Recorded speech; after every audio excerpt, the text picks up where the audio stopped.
Location, quality, the best. Price, lowest. Stepstone presenting luxury 2 BHK Thinnai apartment just 69 lakhs near Porur Kattupakam. Audi offer registration free. இந்த பட்ஜெட்ல நம்ம போரூர்ல சான்ஸே இல்ல. காவல்துறையை சுதந்திரமா செயல்பட விடலைன்னா உங்க பூட்டு போட்டுட்டு சாவியை தொலைச்ச கதை தான். உங்க வீட்டுக்கு ஒரு இன்ச்சு கூட உள்ள போக முடியாது. எல்லாமே வலிமை, பலம், மதம், சாதி, குலம், அவனுக்கு இருக்கிற பின்புலம், இதை வைத்து தான் சட்டம் இப்படியா அப்படியான்னு மாறும். இதை விட கேவலமான ஒரு ஹிட்லர் ஆட்சியை நீங்க எங்க இருந்து கொடுக்க போறீங்க? இப்ப நடப்பது ஹிட்லர் ஆட்சி. இது இல்லாமையா வேற என்ன இருக்கு? ஆட்சி செய்யறாங்க. விஜயகுமார் ஐபிஎஸ், விஷ்ணு பிரியா இவங்க மாதிரி எனக்கும் நடக்க வாய்ப்பு இருக்கு அப்படிங்கிற மாதிரிலாம் கூப்பிட்டு தெரிஞ்ச 2 பேரை சொல்லிட்டீங்க. தெரியாத பெயர்கள் எத்தனையோ இருக்கு. காவல்துறையை பற்றி நான் பேசும்போது, அந்த அஜித்குமார் விஷயத்தில் நான் பேசும்போது கூட காவல்துறை மேலே எனக்கு எப்போதும் கோபம் இல்லை. ஏன்னா அவங்களுக்கு 1000 அழுத்தங்கள் இருக்கு. விஜய் கட்சியினுடைய 2ஆம் மாநில மாநாடு மதுரையில் வந்து நடைபெற இருக்கு. தமிழக வெற்றி கழகத்தினுடைய 2வது மாநில மாநாட்டை ஒட்டி மிகப்பெரிய அளவில் ஒரு பிரம்மாண்டமாக ஒரு கூட்டம் வந்து வரும். 15 லட்சத்துக்கு மேலே கூடுவாங்க அப்படிங்கிறதுல சொல்றாங்க. விஜய் அவர்களுடைய நெக்ஸ்ட் மூவ் என்னவா இருக்கும்னு நினைக்கிறேன்? விஜய் எதையாவது செஞ்சுக்கிட்டே இருக்க வேண்டியதான். நான் இருக்கேன் அப்படின்னு காட்டிக்கிறதுக்கு செஞ்சு கொண்டே அதுதான் அவரால் முடியும். வேற என்ன பண்ண முடியும்? புதுசாக தமிழ்நாட்டை வளம்படுத்துவதற்கான திட்டங்களை உங்ககிட்ட கொடுக்க போகிறாரா? திமுக விலை பேசி வாங்குவதை பற்றி நீங்கள் பேசாதீங்க. விலை போனவங்க அசிங்கமானவங்க, அவங்கள பற்றி நான் பேசவே மாட்டேன். யாராக இருந்தாலும், நாளைக்கு பிஜேபியிலேருந்து யாராவது விலைக்கு போனாங்கன்னு வச்சுக்கோங்களேன், யாராக இருந்தாலும் மதிக்கவே மாட்டோம். இல்லை, விபி துரைசாமி, கேபி ராமலிங்கம், இன்னும் பலர் வந்து குறிப்பிட்டு சொல்லலாம். இவங்களெல்லாம் எப்படி பார்ப்போம்? துரைசாமி இப்போ எங்கே இருக்காரு? குஷ்பு, ராதியா.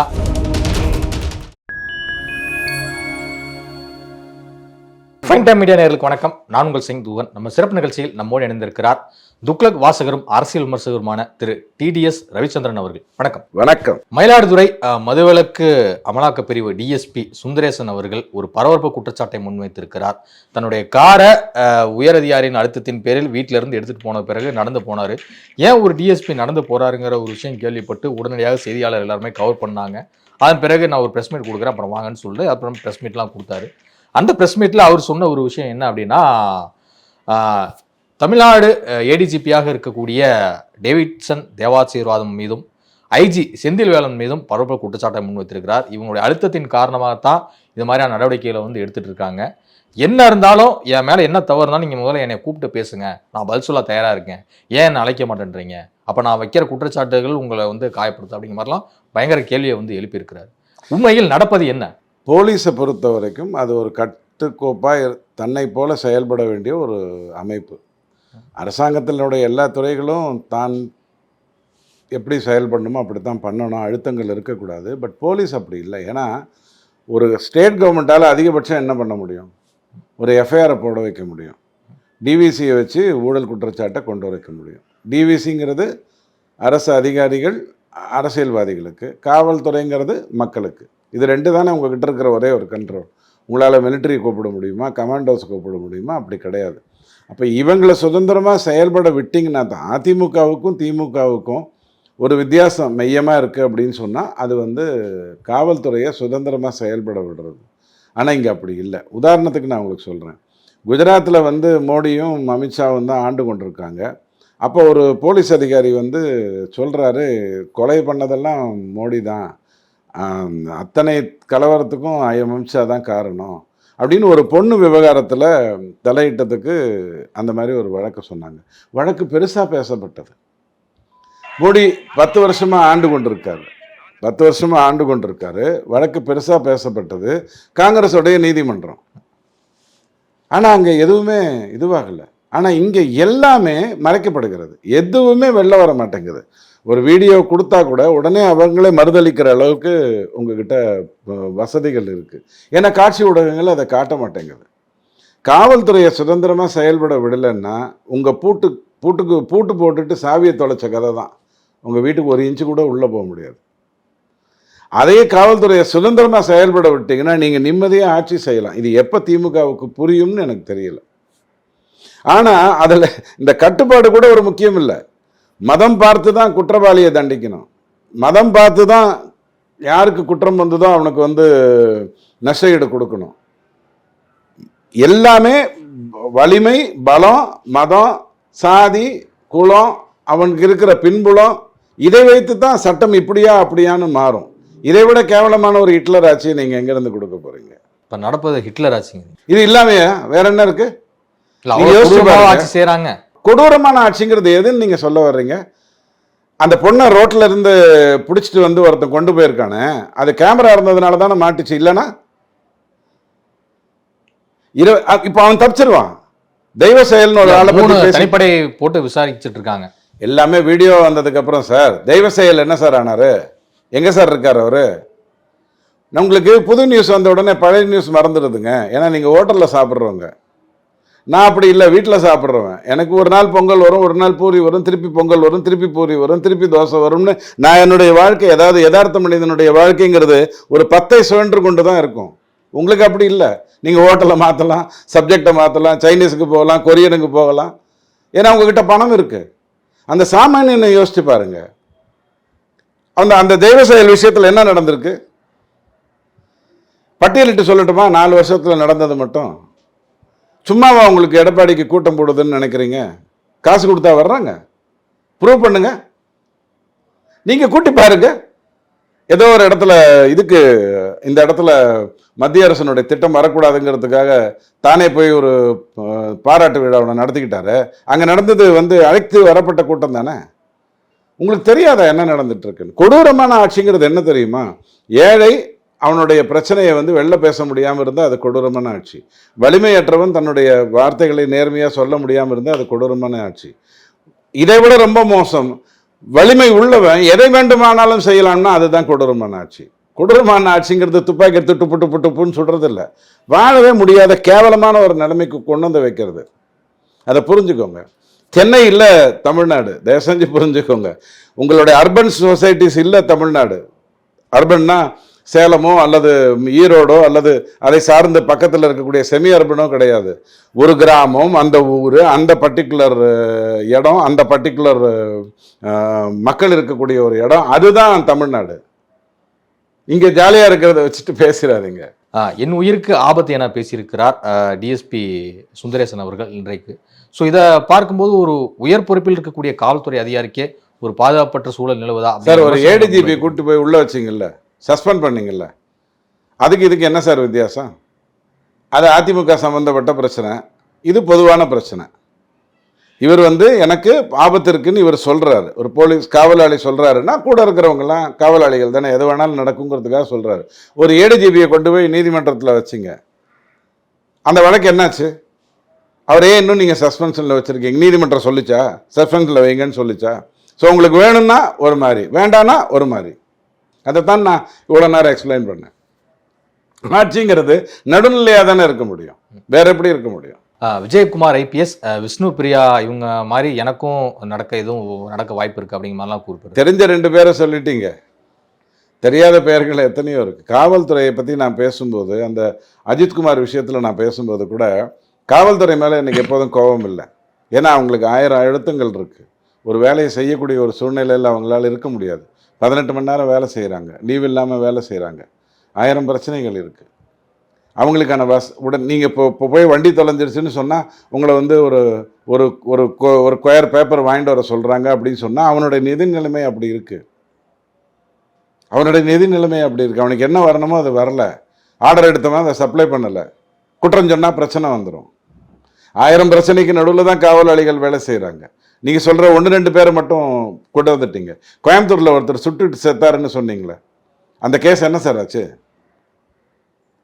ஏதாவது கேள்வி கேட்டிங்களா நீங்கள்? என்னங்க ஆச்சு? அவர் தானே சுட்டு தான் செத்தாரா? எதுக்காக தன்னை சுட்டுக்கிட்டு செத்தாரு? அவ்வளோ பெரிய போலீஸ் அதிகாரி ஏன் சார் அப்படி செத்தாரு? ஏதாவது கேட்டோமா? இல்லையே. நான் தான் சொல்கிறேன்ல, நீங்கள் ஹோட்டலில் சாப்பிட்றவர், ஹோட்டலில் மாற்றிக்கலாம். யதார்த்த மக்கள் அப்படி இல்லை. அதைத்தான் நான் திரும்ப சொல்கிறேன். இப்போ அஜித்குமார் வழக்கில் நிகிதா பின்னணியில் ஒரு அமைச்சர்லாம் இருக்காங்க அப்படின்னு சொல்லிட்டு கடைசி இன்டர்வியூலாம் குறிப்பிட்டிருந்தீங்க. அமைச்சர் நிகிதா விஷயம் இப்போ என்னவா இருக்கு? இன்னும் ஏன் காவல்துறை அவங்கள அமைச்சர்னு நான் சொல்லலை. கண்டிப்பாக நான் சொன்னது என்ன அப்படின்னு சொன்னால், அங்கேருந்து ஒரு அழுத்தம், ஏதாவது அசம்பிளியிலேருந்து, அதாவது உங்களுடைய என்ன சொல்வீங்க, செக்ரட்டேரியட்லேருந்து ஒரு அழுத்தம் வந்தது அப்படிங்கிற அடிப்படையில் தான் சொன்னாங்க. இப்போ நீங்கள் அவருடைய டெத் சர்டிஃபிகேட் பார்த்தீங்களா? கேட்டிருக்காங்க. டெத் சர்டிஃபிகேட் கொடுங்கன்னு கேட்குறாங்க. செத்து எவ்வளோ நாள் சார் ஆச்சு? நீங்கள் வேறு சாரி சொன்னீங்க. அம்மா சாரிம்மா, தப்பாயிடுச்சுமா, அவ்வளோதானே. டெத் சர்டிஃபிகேட் எங்க? உங்களால் டெத் சர்டிஃபிகேட்டை எழுத முடியாது. என்னன்னு எழுதுவீங்க? மாரடைப்பு வந்து செத்தான்னுவீங்களா? வாந்தி எடுத்து செத்தான்னுவீங்களா? இல்லை ஜாஃபர் சாதிக் கொடுத்த கஞ்சா அடித்து செத்து போயிட்டான்னுவீங்களா? இல்லை நம்ம செந்தில் பாலாஜி கொடுக்குற சாராயத்தை வச்சு செத்தாருன்னுவீங்களா? இல்லை டிஆர் பாலு கொடுத்துட்டு இருக்கிற சாராயத்தை சாப்பிட்டு செத்தாருன்னு என்ன சொல்லுவீங்க? டெத் சர்டிஃபிகேட்டில் என்ன சொல்லுவீங்க? ஏன் கொடுக்க மாட்டேங்கிறீங்க? 50 லட்சம் கொடுக்குறேன், வீடு கொடுக்குறேன், வேலை கொடுக்குறேன், மண்ணாங்கட்டி டெத் சர்டிஃபிகேட் கொடுக்க மாட்டேங்கிற. அவன் எப்படியே செத்தான் அதை சொல்லு. அதை வழக்கை பற்றி பேசி பிரயோஜனம் இல்லை. நம்ம விஜய் எடுத்துட்டார், அதனால் அவர் சீரியஸாக பார்த்துப்பார், கவலைப்படாதீங்க. விஜய் கட்சியினுடைய 2ஆம் மாநில மாநாடு மதுரையில் வந்து நடைபெற இருக்கு. தமிழக வெற்றி கழகத்தினுடைய 2வது மாநில மாநாட்டை ஒட்டி மிகப்பெரிய அளவில் ஒரு பிரம்மாண்டமாக ஒரு கூட்டம் வந்து வரும், 15 லட்சத்துக்கு மேலே கூடுவாங்க அப்படிங்கிறதுல சொல்றாங்க. ஐயா, விஜய் அவர்களுடைய நெக்ஸ்ட் மூவ் என்னவா இருக்கும்னு நினைக்கிறேன்? விஜய் எதையாவது செஞ்சுக்கிட்டே இருக்க வேண்டியதான். நான் இருக்கேன் அப்படின்னு காட்டிக்கிறதுக்கு செஞ்சு கொண்டே அதுதான் அவரால் முடியும். வேற என்ன பண்ண முடியும்? புதுசாக தமிழ்நாட்டை வளம்படுத்துவதற்கான திட்டங்களை உங்ககிட்ட கொடுக்க போகிறாரா? என்னுடைய தமிழ்நாட்டை இப்படி இருந்த தமிழ்நாட்டை இப்படி மாற்ற போகிறேன் அப்படின்னு ஏதாவது சொல்ல போகிறாரா? இல்லை குறைஞ்சபட்சம் அவர்கிட்ட போய் வேளாண் பட்ஜெட்டை கொண்டு போய் கொடுத்தீங்கன்னா அதை படித்து பார்த்துட்டு இதில் தப்பு இருக்குது ரைட் இருக்குன்னு சொல்ல போகிறாரா? அவர் கூட கொஞ்சம் பெரியாரிஸ்ட் குரூப்ஸ் இருக்காங்க இல்லையா, நிறைய பேர் இருக்காங்கல்ல பாவம், அவங்களாம் யாராவது அந்த பட்ஜெட்டை படிச்சுட்டு உங்களுக்கு விளக்கம் கொடுக்க போகிறாங்களா? திமுகவை டிட்டோ காப்பி அடிச்சுட்டு அப்படியே உங்ககிட்ட வந்திருக்காரு. இப்போ அவர் எடுக்க வேண்டிய ஒரே ஒரு நல்ல முடிவு, தமிழ்நாட்டில் அரசியலில் அவர் வரணும், நல்லதை செய்யணும் அப்படிங்கிற ஒரு எண்ணம் இருந்ததுன்னா அவர் செய்ய வேண்டிய ஒரே நல்ல முடிவு என்னன்னு கேட்டால், திமுகவின் எதிர்வாக்குகள் சிதறாமல் இருப்பதற்கு என்ன பண்ணணுமோ தயவு செஞ்சு பண்ணணும். ஸ்ட்ரைட்டாக இமயமலைக்கு போய் அங்கிருந்து அப்படியே சாமியார் ஆகிடலான்னு நினைக்காம பரங்கி மலைன்னு ஒன்று இருக்குது, அப்புறம் சின்ன மலைன்னு ஒன்று இருக்குது, அதுக்கப்புறம் அந்த உனக்கு தான் வயசு இருக்குது, அதனால் கொஞ்சம் கரெக்டாக 30 சீட்டு 35 சீட்டு 25 சீட்டு பாமக எத்தனை வருடமாக கட்சி நடத்திட்டு இருக்காங்க? 20 சீட்டு தானே அவங்களுக்கு கொடுக்கப்பட்டது. தேமுதிகலேருந்து எல்லாரையும் திமுக உருவிடுச்சு, இருந்தாலும் அவங்களுக்கு 10 சீட்டோ 7 சீட்டோ கொடுக்கப்பட்டிருந்தது. ஸ்ட்ரைட்டாக நான் முதலமைச்சர் ஆகணும் அப்படின்னா எங்கேருந்து வர்றது? முதலமைச்சரான ஃபைலை கொண்டு வந்து நீட்டினா கையெழுத்து போடுறதுக்கு தெரியுமா? இல்லை, தேமுதிக எம்எல்ஏக்களை ஃபர்ஸ்ட் உருவனது வந்து அதிமுக தானே. இங்கே தான் நீங்கள் தப்பு பண்ணுறீங்க.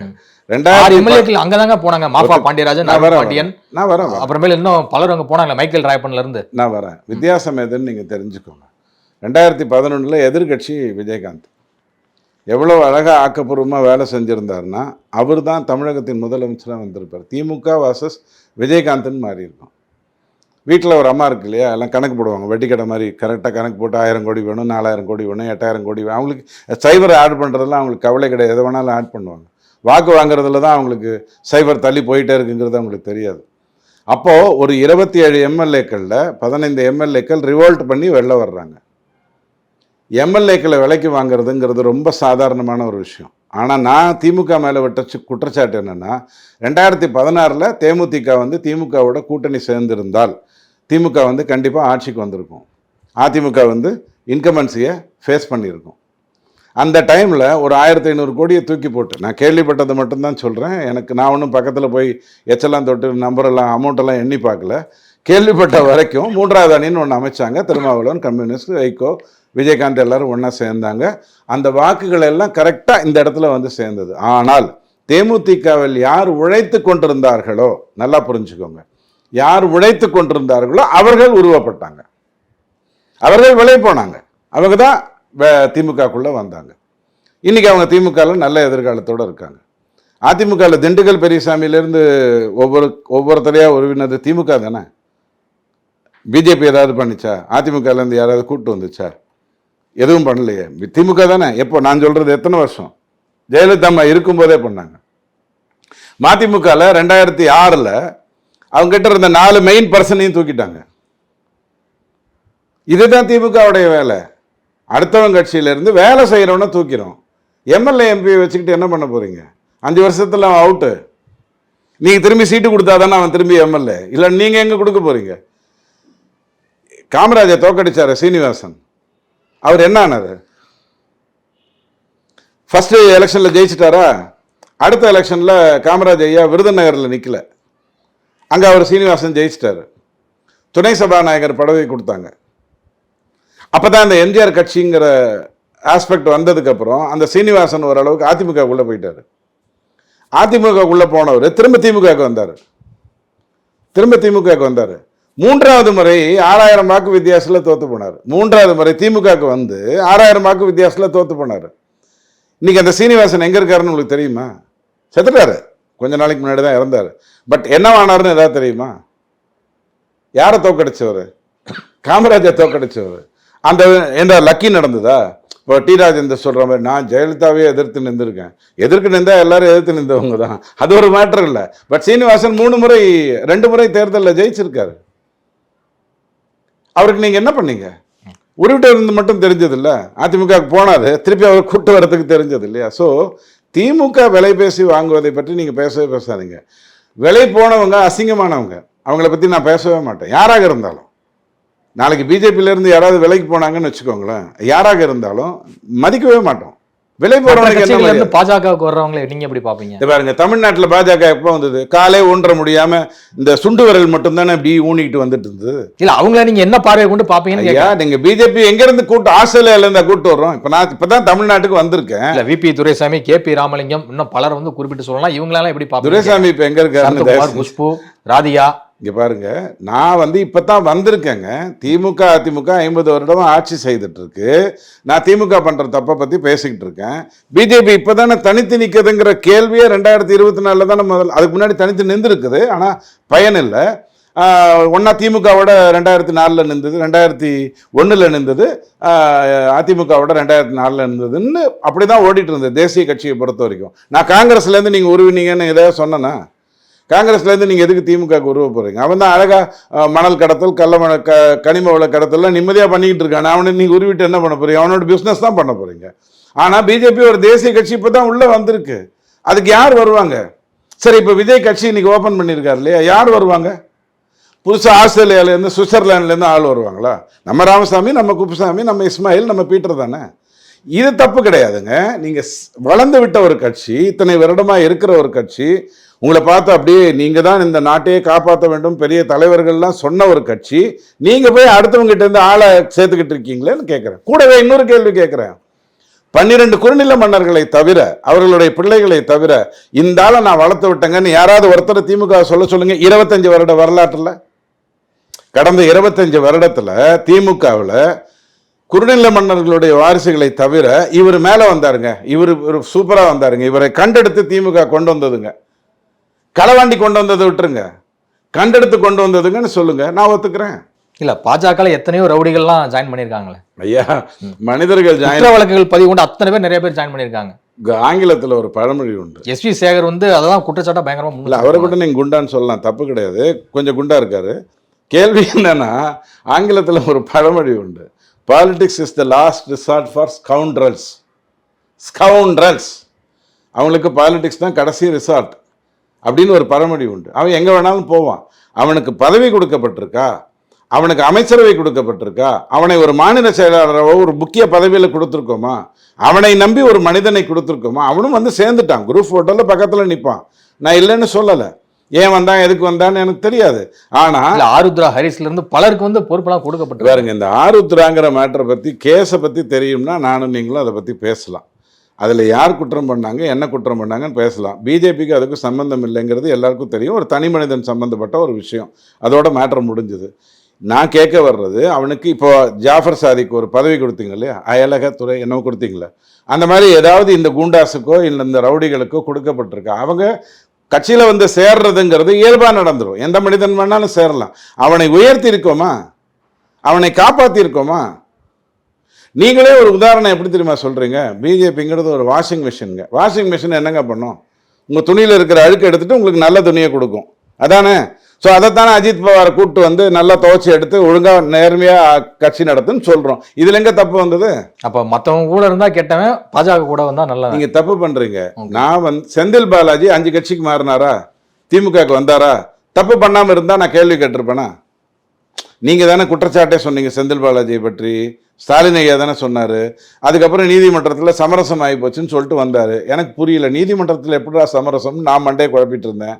கேஸ் வந்துருச்சு. அந்த ஆள் வந்து திருப்பி தப்பு தானே பண்ணார். உங்ககிட்ட வந்ததுக்கு அப்புறம் தப்பு தானே பண்ணாரு. பிஜேபிக்குள்ள வந்த பிறகு யாராவது ஒருத்தர் தப்பு பண்ணாங்கன்னு தெரிஞ்சிச்சுன்னு வச்சுக்கோங்களேன், தூக்கி போட்டு மிதிச்சு அந்த அந்த லெவல்லே தூக்கி போட்டு மிதிச்சிருவாங்க.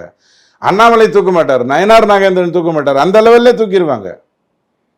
நான் சொல்றது விலைக்கு வாங்குவதை பற்றி, நல்லவங்களை விலைக்கு வாங்குவதை பற்றி கன்ஃபியூஸ் பண்ணிக்கூடாது. இதுவரை உங்கள் பல்வேறு கருத்துக்களை கூட பண்ணுங்க. நன்றி சார்.